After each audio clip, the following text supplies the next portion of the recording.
Shalom saudara terkasih dalam Tuhan.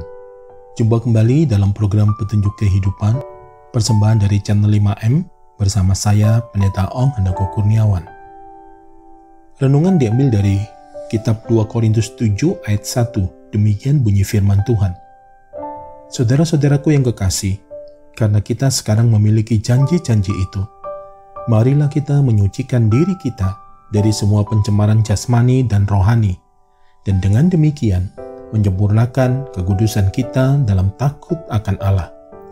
Saudara terkasih dalam Tuhan, dalam Perjanjian Lama diceritakan bahwa orang menjaga kekudusan dengan menghindari bersentuhan dengan orang lain, berpantang makan daging, menggunakan benda-benda yang secara seremonial dinyatakan tahir, serta menjalankan prosedur-prosedur ritual yang melambangkan pembuangan kecemaran.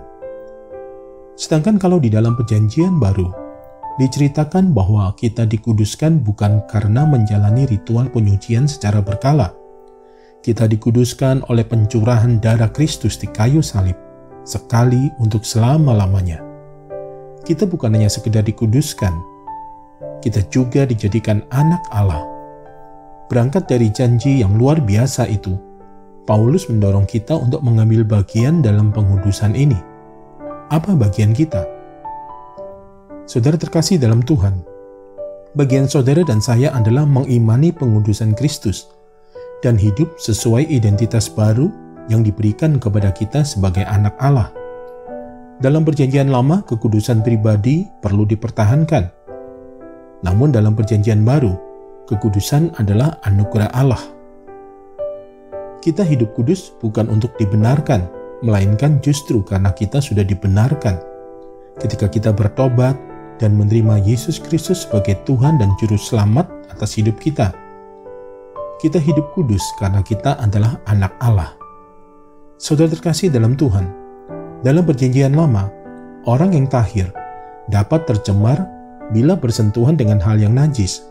Dalam Perjanjian Baru, orang yang kudus akan tercemar apabila ia kembali berbuat dosa dalam hidupnya.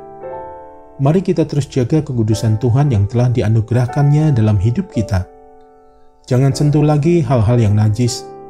Jangan berhubungan lagi dengan perkara-perkara yang tidak berkenan bagi Tuhan. Sehingga dengan demikian akan semakin menyempurnakan kekudusan kita dalam takut akan Tuhan.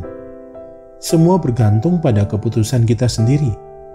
Apakah kita mau memutuskan untuk hidup sesuai kehendak-Nya, atau kita masih ingin menikmati kenikmatan dunia? Jangan sia-siakan pengorbanannya di Kalvari. Ia yang tidak berdosa, rela menebus dosa dan kesalahan kita, agar kita tidak binasa. Mari satukan hati, kita berdoa. Kami bersyukur atas karya keselamatan-Mu ya Tuhan, yang telah menebus dan menguduskan hidup kami. Kami menyadari betapa pentingnya menjaga kekudusan hidup kami, terlebih lagi di hari-hari terakhir, menjelang kedatangan-Mu yang kedua. Kiranya hidup kami adalah hidup yang berkenan di hadapan Tuhan. Terima kasih Tuhan untuk semua kebaikan-Mu. Dalam nama Yesus Kristus Tuhan dan Juru Selamat kami telah berdoa dan kami mengucap syukur. Amin. Saudara terkasih dalam Tuhan, demikianlah pembelajaran melalui episode Petunjuk Kehidupan ini. Jika saudara diberkati, jangan lupa untuk membagikannya kepada para sahabat dan kerabat saudara. Sampai jumpa di episode berikutnya. Sehat selalu, serta senantiasa aman dalam perlindungan dan penyertaan Tuhan yang luar biasa di dalam segenap aspek kehidupan saudara. Tuhan Yesus memberkati.